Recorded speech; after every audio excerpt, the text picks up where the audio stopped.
La troisième étape dans ce programme des 7 étapes pour investir en bourse et faire du trading, la troisième étape, eh bien, ce sera d'investir en fonction du compte sur lequel vous allez trader. Il y a différents types de comptes chez un broker, bien sûr, ils sont différents.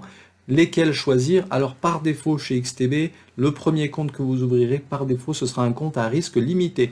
Ça veut dire quoi un compte à risque limité? Eh bien c'est simple. Vous sélectionnez par exemple le pétrole, vous allez investir 200 euros sur le pétrole. Eh bien même si vous avez 10 000 euros sur le compte à risque limité veut dire que vous ne pourrez jamais perdre plus que les 200 euros que vous avez investi. C'est une sécurité énorme, ça fait partie de la réglementation française et européenne. XTB, c'est contrôlé par l'AMF, il ne faut pas l'oublier, c'est sérieux et donc il y a des systèmes de sécurité comme celui-là.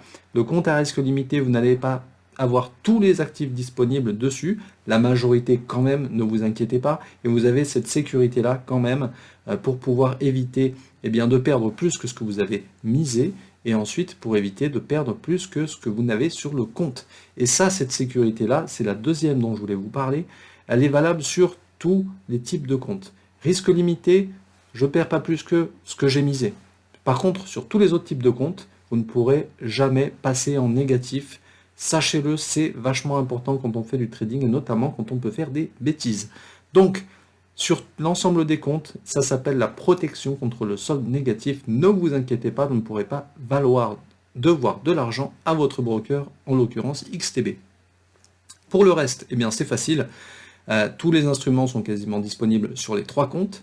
Il y a un effet de levier, on est sur du trading sur CFD, donc il y a un effet de levier. Ça veut dire que grâce à l'effet de levier, vous n'êtes pas obligé de posséder, par exemple, la totalité de ce que vous devriez avoir pour acheter un contrat CAC 40 ou acheter de l'euro-dollar. Ça coûte très très cher, à moins que vous ayez plusieurs centaines de milliers d'euros, ça serait compliqué de trader sans effet de levier. Donc il y a un effet de levier qui est réglementaire, directive AMF, directive ESMA, c'est plafonné à 30 maximum, ce qui vous permet quand même d'investir, y compris si vous avez un petit capital. Autrement, bien sûr, vous ne pourriez pas tout simplement trader et faire de la bourse. Là, c'est disponible pour à peu près tous les profils.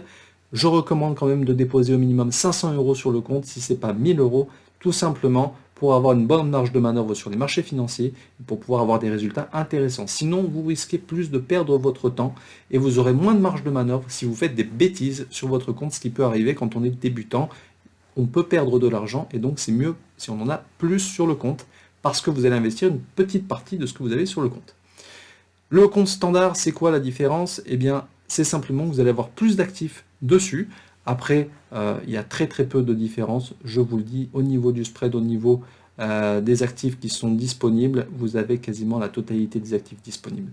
Le compte pro, eh bien, ce sera pour les personnes qui préfèrent, qui ont un compte société par exemple, donc je ne vais pas tellement en parler, ce n'est pas la majorité des gens.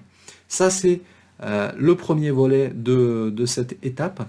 Le deuxième volet, c'est déposer de l'argent sur son compte. Vous avez ouvert votre compte XTB, c'est bon. Vous avez choisi votre actif ou les actifs que vous voulez trader, c'est bon. Vous avez choisi votre type de compte, c'est OK.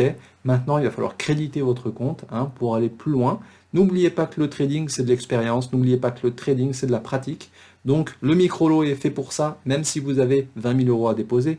Commencez en micro-lot juste pour avoir les sensations du réel. La démo, c'est très sympa. C'est bien pour connaître la plateforme.